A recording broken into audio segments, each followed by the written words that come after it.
I got 7 o'clock right now. Me too.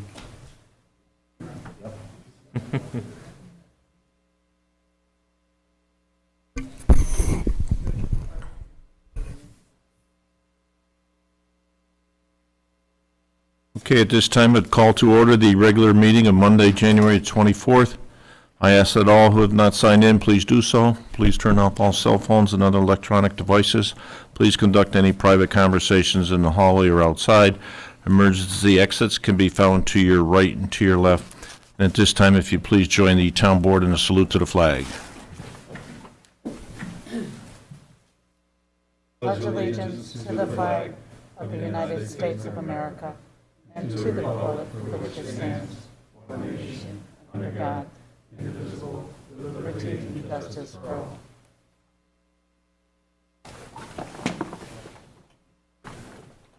Thank you and good evening. This time we do have a public hearing. I'm going to ask the town clerk to please read the public hearing notice. The notice of public hearing for the proposed local law to override the New York tax levy limit for the 2023 budget, scheduled for the 24th day of January 2022 at 7 p.m., was published in the Daily Messenger newspaper on January 7th, 2022, and a copy of this public hearing notice is available in the town clerk's office. Thank you, Karen. And before we take any public comment, I have asked our Director of Finance, Mr. Richard O'Donnell, to provide an overview to the board as well as to the public.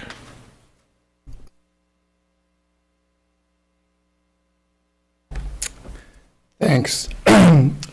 Briefly tonight, I just wanted to talk a little about the reasoning why we are coming tonight for the resolution to override the tax cap. This has been procedural the last couple of years that I'm aware of. And I can tell you, I know the last few years we've got it approved but never needed to have it. So I think that's one of the things we're looking to do, to put it into place right now, so when it becomes budget time, if we really need it, it'll be in place.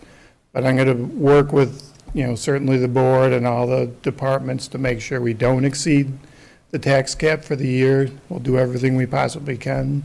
But it'll be nice to have this in place, because there are some areas of concerns, I'm sure, for everybody with some of the things going on.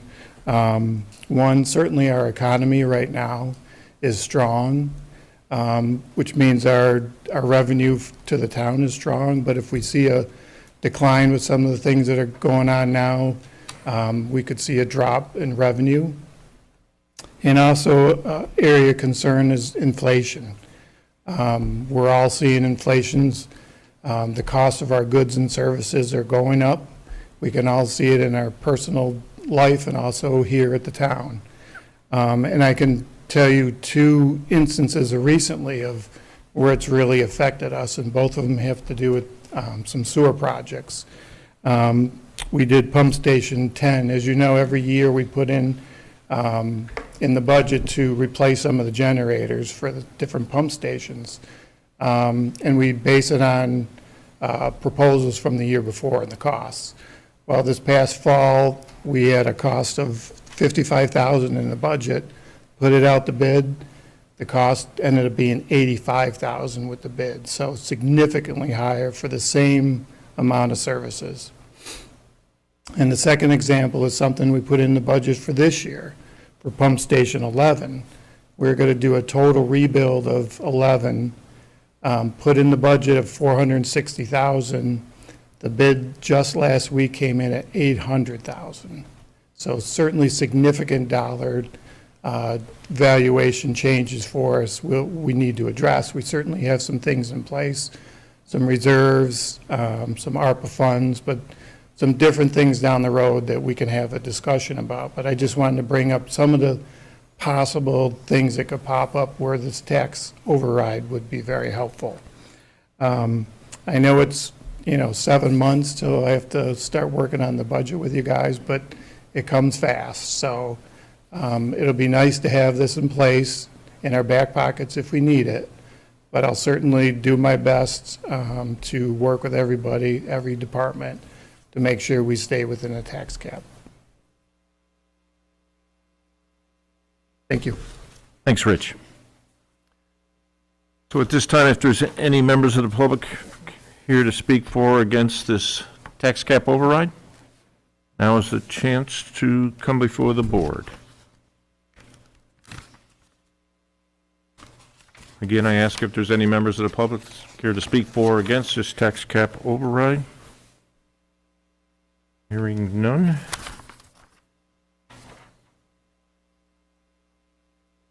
I have a motion to close the public hearing. Second. All those in favor? Aye.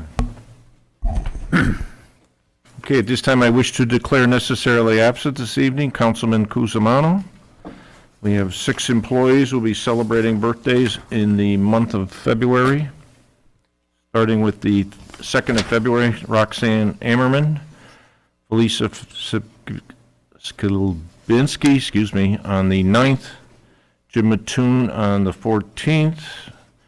I will be having a birthday as well on the 15th, Mr. Benedict on the 17th, Sandy Cody on the 20th. So congratulations in advance to the birthday recipients for the month of February. Approval of minutes of the preceding, approval of the January 3rd regular and organizational town board meeting. So moved. Second. All those in favor? Aye. Payment of bills. I'll ask our town clerk if she would introduce this evening's abstract of claims. Manifest 2 for 2022 in the amount of $849,546.50 has been reviewed by the Victortown Board with the following accounts charged: General Townwide, General Outside Village, Parkland Trust Fund, Highway Townwide, Sanitary Conveyance Capital Improvement Project, the lighting districts of Fishers, Brookwood Meadows, High Point, Cobblestone, Coil Ridge, Rolling Meadows, Stone Lay, and Legacy at the Fairways, S&S Consolidated Sewer Fund, and Trust and Agency. Thank you, Karen. So for the public's own knowledge, when you hear an abstract introduced by the clerk of $849,000, certainly I'd like to know what you're spending, what the board's spending the money on. So we identify expenditures that are in the range of or exceed $5,000, starting with payment number 1 to American Rock Salt. This is for our road salt. Payment 2 is to Bayer Landscape for the dog park design. Boughton Park Corporation, this is for the 2022 Town of Victor contribution. Cargill Incorporated, this is for salt treatment for our roads. Payment to Eastern Shore Associates, 2022 townwide insurance. Payment to Green Renewable for tub grinding for all the trees and branches that are taken in by the transfer station. Payment to B&M International for the February rent for courts. Payment to Bluestone Creek Development for the February Parks and Recreation Facility rent. Payment to Harris Beach for legal fees. This $22,000 includes chargebacks of $12,994.29. Next payment is to Integrated Systems. In addition, it's broken down for professional services of $41,028 for security camera installations. For professional services is the $41,000, security camera installations of $15,787.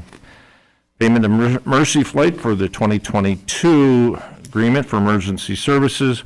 NOCO Energy diesel fuel purchase. Ontario County Board of Elections for voting districts. Payment to Ontario County Treasurers, broken down for workers' compensation, and then the dog control contract as well. Sunoco Energy, this would be for fuel as well, and payment to Victor Farmington Ambulance Corps 2022 agreement for the emergency services. The above mentioned expenditures is $719,629. Total town expenditures minus these previous mentioned expenditures equals $129,917.50. Town board members, do you have any questions on this evening's abstract? Hearing none, and entertain a motion to approve. So moved. Second. All those in favor? Aye. Aye. We have no request for privilege of the floor this evening, but moving to public comments and concerns. Any comments from the public?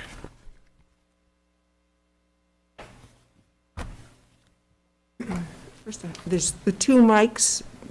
Is this? That's the one this that's is one? working. Okay. Yep. Carol Fisher, 632 Wangum Road, also called County Road 42. Of course, I'm here to talk about pickleball. And I will say, with this cold weather, this has been very nice. It's been very peaceful. So I'm delighted with the weather. Now, but to bring us back to reality, I have a recording here. This was done New Year's Eve day, about 4 o'clock in the afternoon. And Larry took this, and I hope I do this right. And, okay, so I'm going to just, it's just 2 minutes. Okay, oops. Okay, so it's this end.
Now, that was taken not over at the courts, but right in our backyard and also on our deck.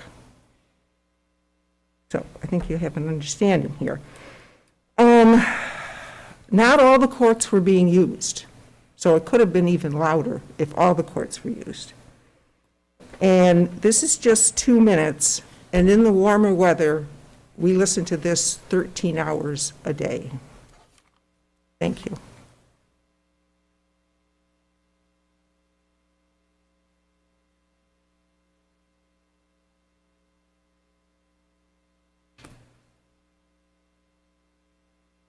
Thank you, Carol. Any other members of the public care to address the town board? Good evening, everybody. My name's Ken Warner. I live with my wife and 2 children at 7861 Fowler Street in the hamlet of Fishers. I'm also here to talk about the noisy game of pickleball that has taken over Fishers Park tennis court area. My daughter's taking a public speaking course right now. I've been working with her on that. She would tell me not to read off my paper. I'm supposed to have eye contact. I'm going to read off my paper. In fact, I'm going to put my reading glasses on. We don't grade. Yeah, thank you. Thank you. All right, and I'm fogging. When I purchased my home 26 years ago, I could never, ever imagine that Fishers Park tennis courts near my house would be transformed and become monopolized all day, every day, by large groups of people playing a very noisy game of pickleball. The backdrop of the court area of Fishers Park is hills, and out in front, it is a flat gravel parking lot leading to a flat paved road. It's like a natural amphitheater. The court area of Fishers Park is in direct line and in view of the back of my house and my backyard. The high-pitched noise of that plastic ball hitting the hard racket reflects off the hilly backdrop right to my home. Pock, pock, pock, and Carol's recording was perfect. That's what I hear in my backyard. I heard it all spring, summer, fall, and I walked down New Year's Day, and there was 21 people on the court playing pickleball. They all yelled, you know, Happy New Year, whatever. I wasn't so happy because it was just a noisy start to the year and a reminder. So, all right, I'm getting sidelined here. So the 4 courts that were installed facilitate 16 people or 4 plastic balls getting hit back and forth all day. 1 ball for each game being played and 4 games being played simultaneously. Often, more games are being played using the 1 remaining tennis court. So we're talking 5 plastic balls, 6 plastic balls, 16 people, 20 people, 24 people at a time on the courts. Now times that by the number of times per game each ball gets hit, and the number of games per 12 hours of daylight or 13 of hours of daylight. They are often playing till you can't even see outside, and I'm still hearing pocks when I'm out on my patio. Every pock, every yell, every cheer, every yay, every oh is reflected right into my backyard and to the back of my home. When I'm on my patio in the morning having coffee, pock, pock, pock, having a cookout with the family, sitting by the fire pit, pock, pock, pock, in the garden playing lacrosse with my girls, out with the dog, same thing, pock, pock, pock, any time of day, right up into the almost dark. When my windows are open, I can hear it in the back of my house. I can hear it in my bedroom. I can hear it in my family room. All morning, all afternoon. It's become maddening. It was, 26 years of living next to tennis courts.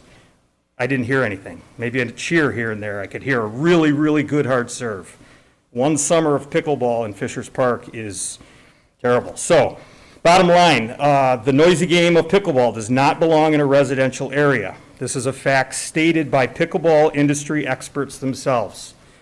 I did some research on that, and they state in their writings of where to put a pickleball court, not in a residential area, exclamation point. Active use of Fishers Park is one thing, but active noisy usage is another. The noisy game does not belong in a park that is primarily used for passive, quiet activities like hiking, biking, dog walking, picnicking, and fishing. You can hear it at Irondequoit Creek. You can hear it on the top of the hill when you're hiking. If anywhere you are in the park, it's pock, pock, pock, pock, pock. So no pickleball club, nor any club, should have full daily access that creates a total monopoly over the court areas and parking areas at Fishers Park. They have a monopoly on that area. The parking lot is full from 8 a.m. till after dark. One group comes, the other group leaves. It's all day, every day crowd. So I didn't get into it, but a lot of people used to go there and have lunch, hang out, go for walks. People play tennis. It's not welcoming anymore. They even hung a banner, home of the Farmington Victor Pickleball Club. And when I drove by and saw that, I almost crashed my car. I was not happy. So I cannot say enough good things about Victor Park and Recreation Department, but in this case, they really got it wrong. The pickleball courts need to be removed from Fishers Park, and pickleball play should not be allowed. It is too noisy a game for other park users and for residents living near the park. And one last thing, this may seem petty to some. I told a friend of mine about this, and he's like, you must be getting old. He's like, if you're complaining about, pickleball, you're whatever. And I'm like, pickleball players, they're just trying to have fun and get some exercise. But for those of us living near these courts, it's anything but petty. Pickleball has become a nuisance that's significantly affecting our quality of life. So thank you for your time and consideration to this matter. Appreciate it.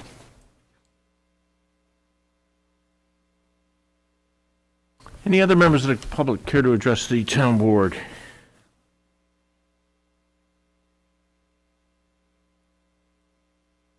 Susie, anyone on? Thank you.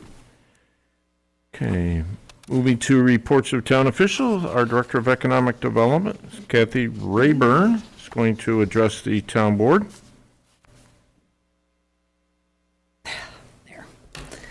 Hi, everybody. Glad to be here tonight. Hope everyone enjoyed that football game last night. I heard you talking about it. It was something. I wanted to come tonight and give you an overview of some highlights of what economic development and LDC have been up to. And before I do that, I wanted to introduce Gina Coe, who is working with me and has been for a little bit now. Gina was interning originally with the chamber, and I ended up acquiring her, and Gina has quickly become my right hand. So I wanted to have her come tonight and see what was going on here and have you guys see her as well. So I want to jump right in, speaking of the chamber, and give you an update on where we are with that. The Chamber of Commerce, all of you know that we started partnering with them last summer, and they moved their offices in to reside with me in my office upstairs. And we did some great stuff together initially. Unfortunately, they have come to a point where they are out of money. They recently, we've been keeping in touch with them, but they are, what they're saying, they're on pause right now.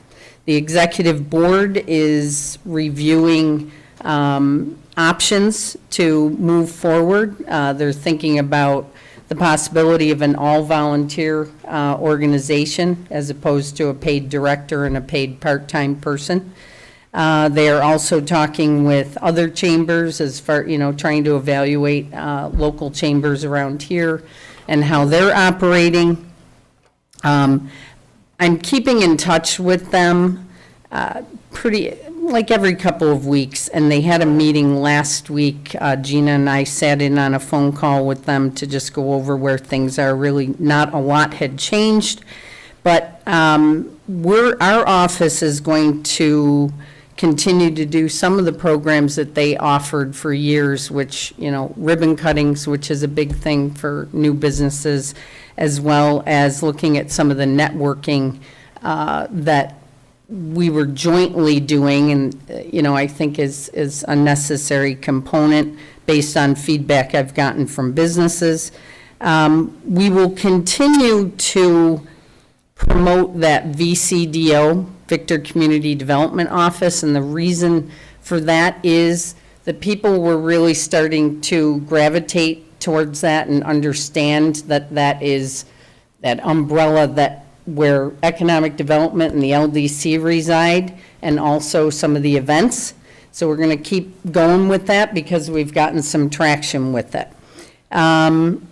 So I will continue to, update you as I know things with the chamber. At this point, I don't anticipate a partnership like we had before, but I will, look to ways that we can work with them to anything to support the Victor businesses. The best thing that came out of it, again, was Gina, so I'm very happy to have her with us. I wanted to also give you an update on 14 Railroad Street, and that is the building currently occupied by Finns. As you know, the LDC was in a purchase agreement, or had entered into a purchase agreement with the building owner.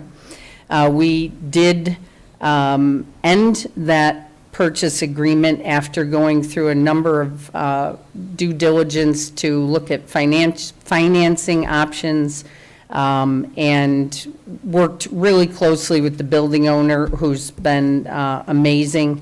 He really embraced the concept that we had as far as the incubator concept up there. So we ended that contract, but on a good note, we're still working with the building owner. I've introduced him to a development team, actually, there's a possibility of them continuing that vision we had for an incubator concept there. And in fact, the LDC board tomorrow morning is going to be hearing a presentation from that team that is interested in purchasing the building and continuing that effort. Where the LDC would get involved with that is mainly supporting that, assisting them with looking for financing with some strategic partners, doing programming there, bringing tenants there, new businesses, and then work with them to take those businesses that are successful there and place them elsewhere in Victor. So a lot going on with that. I'm happy that I did not want to just walk away from that after, starting the whole ball rolling. Disappointing we couldn't get to a place where we could actually purchase the building, but we went through all the steps, and I'm feeling somewhat confident on this next endeavor with that development team. So next I wanted to update all of you on the, give you some review of the grants that I'm currently overseeing. The first one is the Community Development Block Grant, and that is, we applied for funding through the CARES Act to assist businesses negatively impacted by COVID. The Victor program, the town was successful in the application process and received $500,000 that we would be able to issue grants to Victor businesses up to $35,000 in grant funding to these businesses. These are businesses with 25 or fewer employees. Any applicant that is successful that applies to us for this has to demonstrate a loss due to the pandemic. There's a number of ways they demonstrate that, and what I will do is follow up and send you, we just finished it this morning, the application and the supporting documentation for the program that's available to the businesses, so that'll explain in a little bit more detail about that. This benefits low to moderate income individuals, and what that means is either the business owner has to be of low to moderate income or 51% of their employees. And low to moderate income, there's a formula, obviously, but what we were talking about this morning on a Zoom meeting was the base, I guess, is a 4-person household at $66,000 per year, and then it goes from there. The application process is on a first-come, first-serve. We held a Zoom meeting this morning. We had 18 participants. They've already started sending in the applications or, asking questions as well. And then Gina followed up with an email blast through Constant Contact that went out to, I think, over 200 businesses. The county also has received funding under the CDBG program. Their funding was in the amount of $1 million countywide, and theirs is specific to hospitality and tourism businesses. So restaurants, hotels, theaters, and we held a informational session here. I'm trying to think if that was December, but we held one here for local businesses. The Finger Lakes Visitor Connection is really spearheading that initiative with the county. Their program is a reimbursement program, so it's different than ours. So the people have to spend the money, demonstrate, through invoices, receipts, et cetera, and then they get reimbursed for that.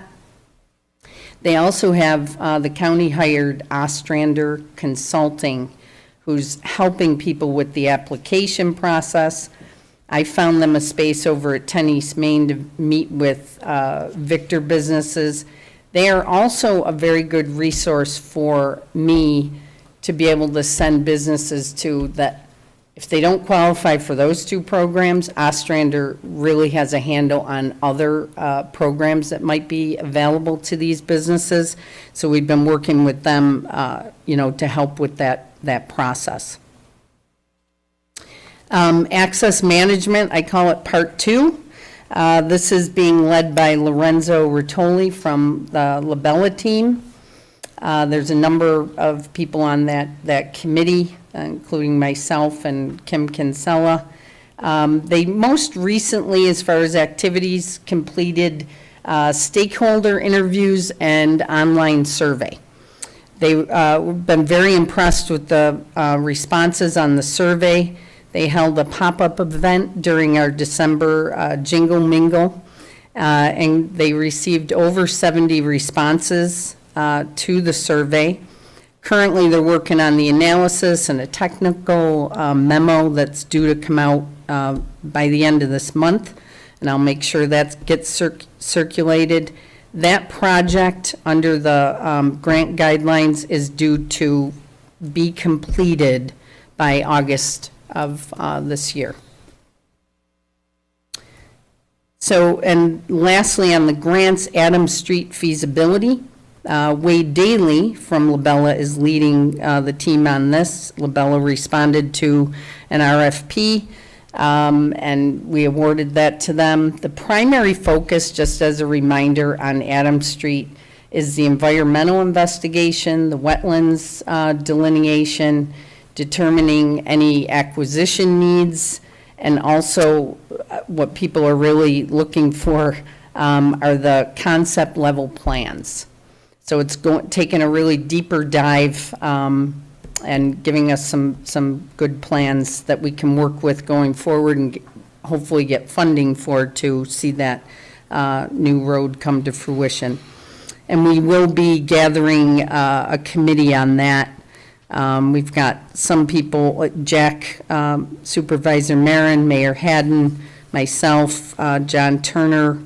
I'm going to talk to Mark as far as somebody from Highway, and then the Building and Planning Department too. I mentioned a couple events I just wanted to highlight, and I know it was in a report back a little while ago, but our office did the Halloween. We didn't do our big spooktacular because of COVID, but we did trick or treat. For the kids, it was, we were overwhelmed. Jack was one of the judges for that. It was overwhelmed in a good way. People loved it. Definitely going to repeat that event and add to it. Jingle Mingle was in December. We had 250 paid participants, and then we had another estimated 150 for just come for activities and Santa, and the parade was a huge hit. And, you know, Gina and I pulled that off, the Jingle Mingle anyway, without any assistance that, from the chamber. The chamber had left at that point, so we were a little panicked there for a little bit. We had some help. Brian, you know, I was calling him different times looking for things, and JT from the DPW helped out as well. Huge shout out to the students up at Victor Central. They helped out with setup, and they were there during the event. We are talking about, talking with the village about 2022 events. There's some that John Turner is working with the village board as far as budgeting for those that are specific to the village, one of which is the Halloween event and the other is holiday. And then they're looking at another one in the summer. We are bringing back the Victor Business Awards. We did not do that in 2020 or 2021. People were looking for that, and I'm excited to bring that back. We're looking at May 13th at Cobblestone Country Club. We were looking at the previous week, but that's not available, and I've got Gina starting to familiarize herself with that because she's going to jump in and take that over. And we'll be looking at we had picked all the winners for the 2020 event and had to cancel that at the last minute. So we're going to review that list. And I've got some other ideas about people who've made it through this pandemic and have come out stronger, some of them, but, you know, we want to look at that, and there's some other recognitions we want to do there too. And lastly, I just wanted to mention there's a lot of, there's activity with new businesses calling, looking for locations. I'm trying to assist a bike shop 2 restaurants right now, not necessarily village or town. They're looking for something, in either. One is purchase, the other are leases. I do want to mention Rapid Printing. They've been in Victor for more than 20 years. They started in the town, and they're currently located on High Street. They are selling their building. David and Bernie are retiring, and Doug, their son, who took it over, they're going to go all virtual. And they have one person who's going to do, I think, a small office location in Rochester near a bigger printer that they work with. And there's new owners of Chit Chat Building in the village, and I'm working with them on a potential tenant. And also new interest over at 60 Maple Avenue with a purchase, possible lease. I'd love to fill you in more on that, but I got to be confidential on some of that stuff. Besides the overview that Kathy just gave you, in addition, I know I had a request from a business, Pet Pride, which has been before our planning board recently. They're looking to expand their facility, and they were looking for a letter of support to go along with a submittal for a grant application, and Kathy's always willing to pen those for me, and I much appreciate it. So questions for Kathy, board members? Well done. I do Okay. have a question. I don't know if it's Kathy or Mark. Sure. When you're coming into town, the message board, The time, yeah. yes. I'm I don't know who trying, take care, I honestly don't know. It's me. Okay. I'm trying to fix it. I can't fix it from my desktop. I can control the messages that are on there, and for some reason, it's an hour behind. But only on this end of town? Yeah. Okay. All right. It's We've just tried, weird for me to- we've tried rebooting it, now People do I've got to complain call. It takes time to get through the village. Yeah, Makes it look worse. Yeah. so now I've got to call Verizon, is what I've been told. Okay. I just didn't know who took care of it, and if you were aware of the issue, but. Yeah, It was and brought to my it's one attention of that those this was things, an when issue. I'm sitting in traffic, it drives me crazy, so then I write another note to myself to Mark's make just saying, I'm sure. glad it's not me, right? And actually, John Turner, DPW Director for the village, would like to move, now that they had the roundabout Yeah. there, he'd like to move the one on the east end of the town to get more visual exposure for motorists there, so more to come on that. Okay. Good, thank you. Okay, Yeah. thank you. Okay, in your packet, board members, highway, a brief report from the highway, but while we have our highway director, our highway superintendent and our director of Parks and Rec, want to thank, from all of us and the town residents, want to thank you both for keeping our highways clean, keeping our parks clean, and certainly here at Town Hall. So please pass those thank yous along to your staff. Also in your packet, board members, is the report from IT. Planning and Building Department, one note on Planning and Building. The second page, just so you know, Woods at Valentine Apartments, located at High Point Drive, has been, was formerly owned by Rinaldi Brothers. It has since been sold to Christa Construction. We anticipate, I think the only changes are actually the underground garage. They're going to eliminate that. Instead of 4 stories, it'll be 3 stories, so. Interesting how the planning board will react to that, because the big selling point was the additional green space by putting the garage underground, right? Yeah. So it'll be interesting to see how they kick back on that a little bit. And let's see, we'll go to our town clerk. I know she has a question for the board members regarding a liquor license. Yes, for the Mexican restaurant that's going in where the Bonefish Grill, I don't know how to even say that, Adelita's? Close enough. They're looking for, yeah, they're looking for a liquor license. Does the board have any objection? No. No. Does Regal have to ask, Karen? Or is that just the automatic law now for beer and wine at the movie theater? Good question. You know? Or they just passed that law, Yeah, they so haven't, Regal can now offer beer and wine. I haven't seen anything. But I would think they'd still have to apply for a liquor license, and yeah. I would Yeah. think. Oh, wow. Yeah. Let's see, in your packet, Victor Fire District, they have their December 2021 report as well as their entire 2021 report for our review. In addition, I have a number of items. Recently, I might have reported it, I had requested that from the county that we would like to have 2,500 KN95 masks from the county for our employees and residential use. We have done a very good job of distributing them to date. We've issued 2,200 of them. I'll give you an example of some of the locations, all of our departments, as well as the Farmington Victor Food Cupboard, Library, Ambulance, Fire Districts, both fire districts, Serenity House, community dinners, all of our 6 faith communities here in our town.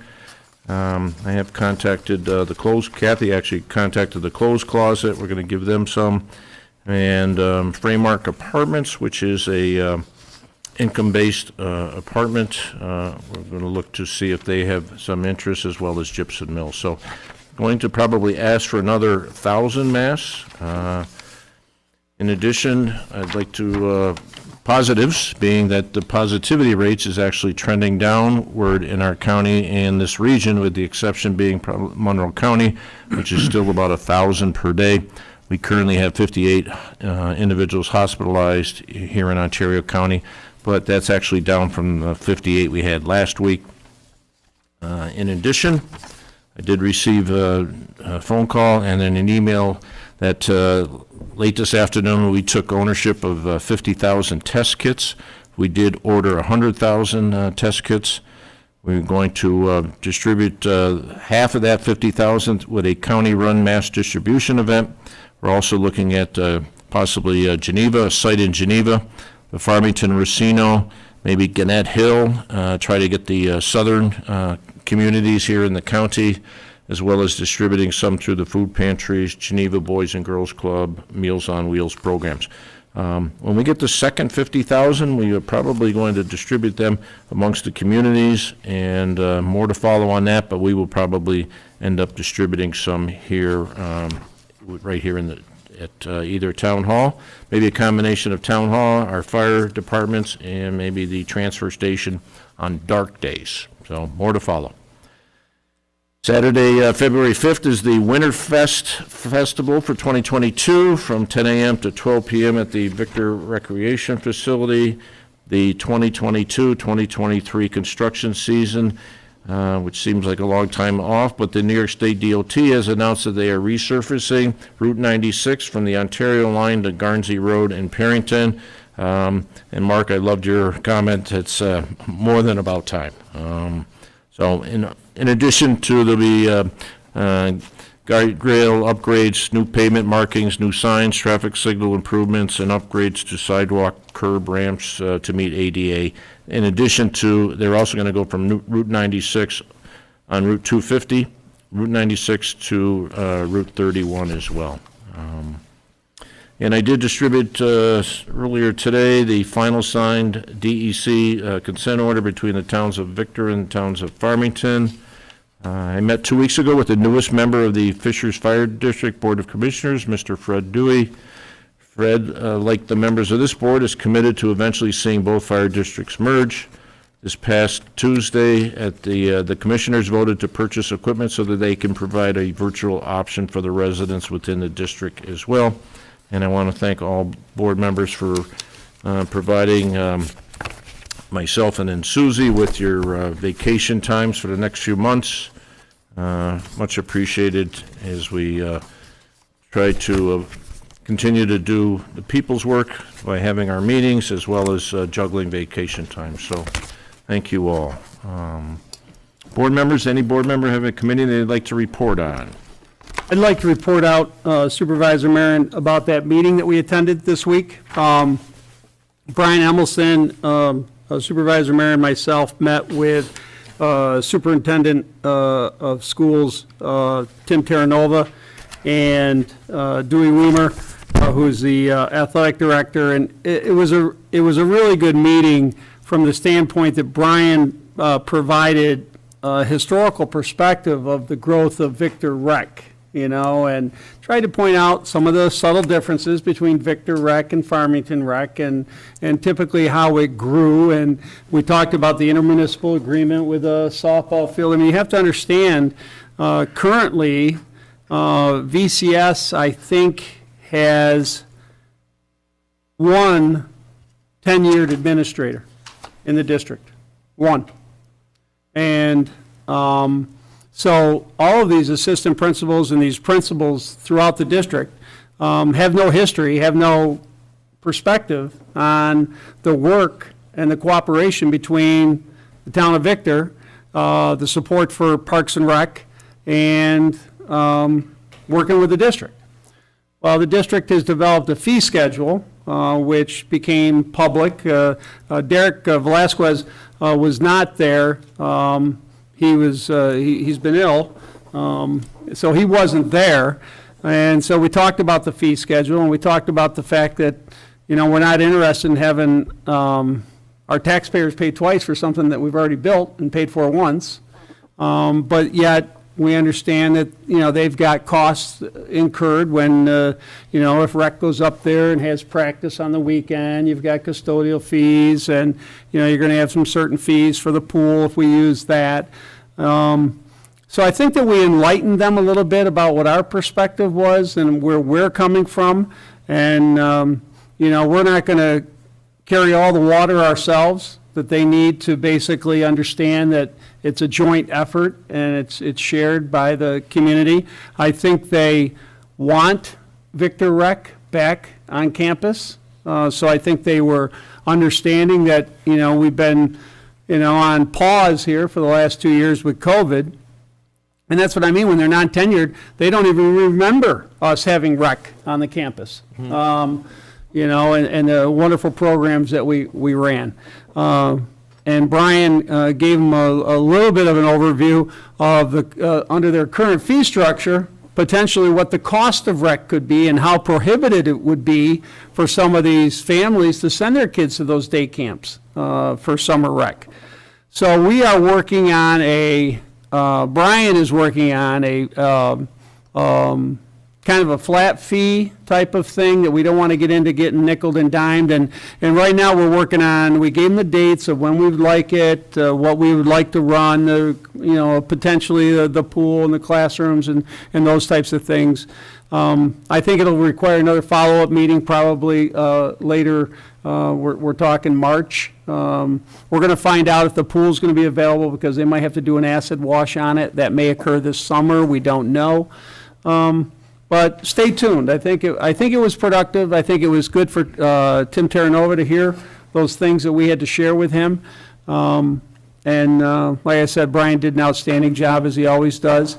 And we're going to share out that fee schedule so you guys can kind of get a look-see at what they're charging per hour for using some of the buildings and the gym space and things of that nature, and the classrooms and stuff like that. And they assured us that they're not looking to, gouge us, obviously, but there's different phases of groups that are associated with Victor, and we would fall under that phase too. And so I would say just stay tuned to get some more information from Brian, Jack, and myself on how that rolls out. But I thought it was a really good meeting. I concur. Great recap. I think he hit all the marks. So. Any other board members? Just real quick, we mentioned a lot about the highway and the guys that clear the roads and whatever, but the guys at the transfer station who are out in all kinds of weather, the doors are open so the cars can get through. They're not really protected from that. I mean, obviously overhead, but every single one of them, every time I've been in there, they do a great job. I asked them about the time change, and according to them, they love it. They think it's a great thing that the time is standardized. Everybody knows what it is. And I think their biggest thing was on Saturdays in the summer, getting out at 1 o'clock, much preferable to 3:30. Yeah, so, overall, they continue to do a great job. So I just wanted to kind of make sure we recognize them a little bit too, because it's tough when it's 0 degrees out and, they're out there taking care of business, so. I think the other thing on that too is that I think we're smart in moving those fee schedules just a little bit, and so it's not a big hit. It's $5 here, $10 there, whatever. People, they use it, appreciate it, they want it to stay open, they want it to be able to use it. And the same thing for our Parks and Rec, people are willing to pay a little bit more to make sure that we continue to offer some of those services, and they know that, we're not going to subsidize it entirely, that it's got to be somewhat fee-based on using some of those things. And, I mean, we took a beating when we jacked it up a bunch at once. Yeah. Understanding that, hey, for years we hadn't charged at all, right? And we realized that, the whole town's funding a small portion of ours using it, and now we're at that user fee level. But to your point, again, I back you 100%. Moving it $5 a year even, instead of a big jump, obviously is more tenable for almost everybody, so. Thank you both for your comments, and Councilman Kohovic for the recognition of those hardworking folks at the transfer station. Good? The only thing I would add, just personally, on the day of our 1.5-foot mark, I traveled in and out of our county 3 different times in the course of that day, starting out at 5:30 in the morning, leaving. My road was clear. Guys went by. I went to Monroe County, came back, went to Weedsport, came back, and then I went to the other side of Ontario, all in that crappy weather in that whole daytime, and Victor was by far, amongst every single town, including the New York Thruway that I was on, we were steps above everybody else around us. And aside from the fact that when I was doing my driveway at 5 in the morning, you guys dumped it, I just got it done, they dumped about 10 foot back in the bottom of it again, but they gave me a very cordial wave. They did a phenomenal job, so. He really didn't mean that. Yeah. I think sometimes the throughway's the worst. It was bad. Like I went on the thruway and came back in the back roads just because it was. Crazy, like, same thing. mailbox was okay? No, Mailbox was good, but I had to quick get out of the way with my snowblower because if I hadn't, the tidal wave would have knocked me over. yeah, the road. Not their fault, To your point, Henrietta, miserable, I mean, Amending. cars on the side of the road, I came home down to my road from Mendon, and when I turned, and you can tell from the minute you go from, I'm sliding all over the road in the town of Mendon, and I crossed the line right by the sign where the turnaround is, and they couldn't even turn their bus around in that turnaround on Mountain Hill Road there. And the minute I hit our road, it was night and day difference, and so they just did a great job, so, as they always do. So. Right, okay. Moving to our resolutions, starting with number 1 out of Economic Development. This is the Fair Housing Anti-Displacement Plan. So moved. second. All those in favor? Aye. Budget transfers. I know the one in about the middle of the page, Parks and Rec, for $32,000. I know that was needed. We had taken on Steve and Mike earlier than expected, so that certainly was a big part of that as well. So moved. Second. All those in favor? Aye. Number 3, appointment of Isaac Sheehan, student representative, Parks and Rec. Would you be Isaac? Isaac. We make them make a speech? Yeah. Well, we don't grade, so you got to do the I. Well, first of all, I don't know if you've met Brian Emelson. Yeah. Okay. Councilman Cusimano is not here. Over here is Mr. Fisher. I'll let him introduce himself at some point, whether he'll be Mr. or by his first name, but Mr. Fisher is also a member of the Citizens Advisory Committee. So we think it's a great opportunity for you. It looks good on those resumes, and certainly it shows that Mom and Dad have done a very good job of, telling. Thanks for stepping up. Yeah, congratulations. Yeah, so Yep. moved. Second. Okay, with that said, motion to approve? So moved. Just did it. Okay. Okay, all those in favor Aye. signify by saying aye. Aye. Aye. Okay, congratulations. Number 4, reappointment of Greg Richards. So moved. Second. All those in favor? Aye. Appointment of Tom Sterone, part-time code enforcement. He was a part-time building inspector. He has gone through and received his certification. He's now at that next step for us. So moved. Second. All those in favor? Aye. Number 6, Aetna contract to provide 2022 retiree health care insurance. So moved. Second. I just want to mention that we had put this out to bid. We anticipated it was going to be MVP and Excelis, both did, but Aetna came in out of nowhere and blew everyone apart, and just didn't, Yeah, it was great. I those mean, rates so are it's good. savings, big savings to our retirees, and Aetna has, what they usually, because we're a consortium of 18 communities, we have a pretty large population within. And, currently, I'll give you an example, Albany County is one of their customers. So we were attractive to them, and they certainly have demonstrated that with this dollar amount. So all those in favor signify by saying aye. Aye. Okay, number 7, request for certificate of liability insurance waivers. So moved. Second. All those in favor? Aye. And, Supervisor Marion, can we block 8 through 15? 8 through 15? These are all agreements with, Brian sets up with you for some of our rec programs. yep. Any objection to blocking resolutions 8 through 15? No objection. Nope. Hearing no objections, do we have a second? Second. Okay, all those in favor signify by saying aye. Aye. Aye. Those opposed? And for the members of the public, what we did, 6 of those were part of the request for insurance liability. The other one was hiring an individual for gymnastics, another one for ice skating, and what we do is just block them, take them all as one vote.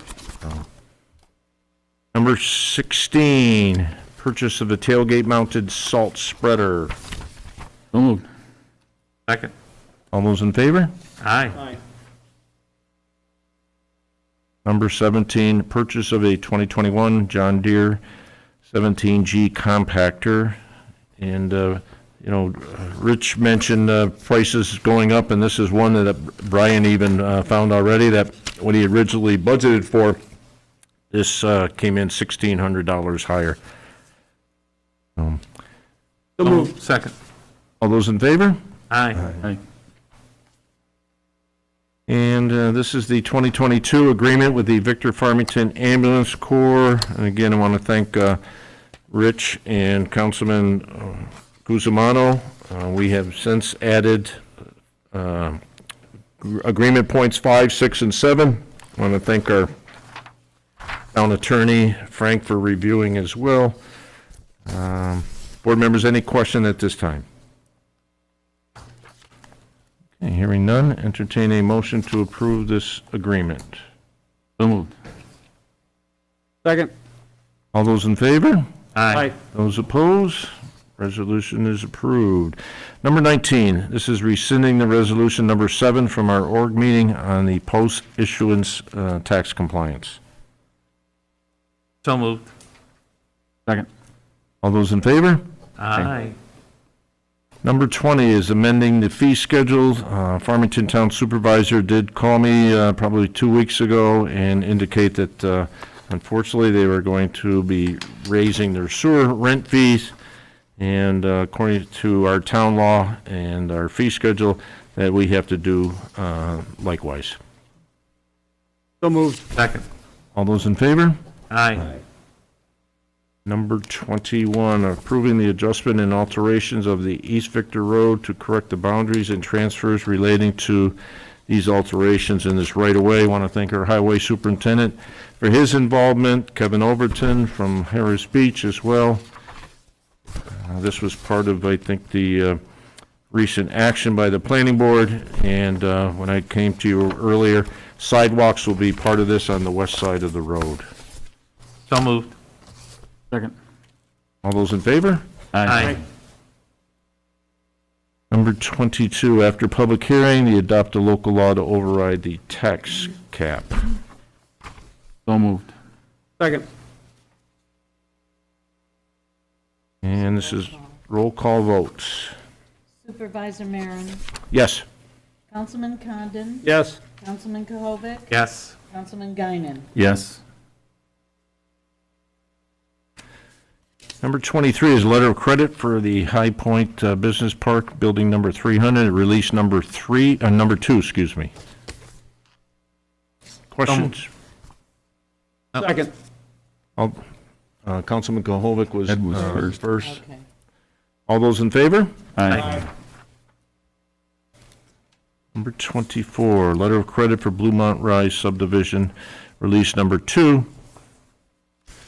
Questions on this release? So moved. Second. All those in favor? Aye. Dorchester Park, Section 2, Phase 2, acceptance of dedication. I think our town clerk will need your signatures if you approve this as well before you depart. Questions on this? Motion to accept the dedication of. Mark, happy with it? Yeah. That's the All first right, thing. I always want to check with you first. All right? So moved. Second. Okay. All those in favor? Aye. And again, see Karen before you leave.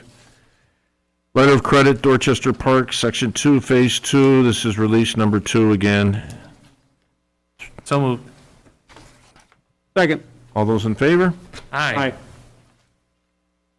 And coming back to public comment, and again, an opportunity for members of the public to address the town board. Susie, do you have anyone on? You do not, okay. Members of the public.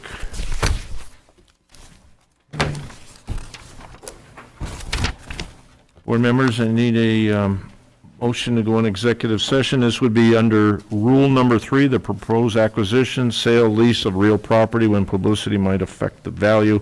Attendees would be the Victor Town Board, Finance Director Rich O'Donnell, Harris Beach Attorney Minesh Patel by phone, and Attorney Frank Pavia. So moved. Second. All those in favor? Aye.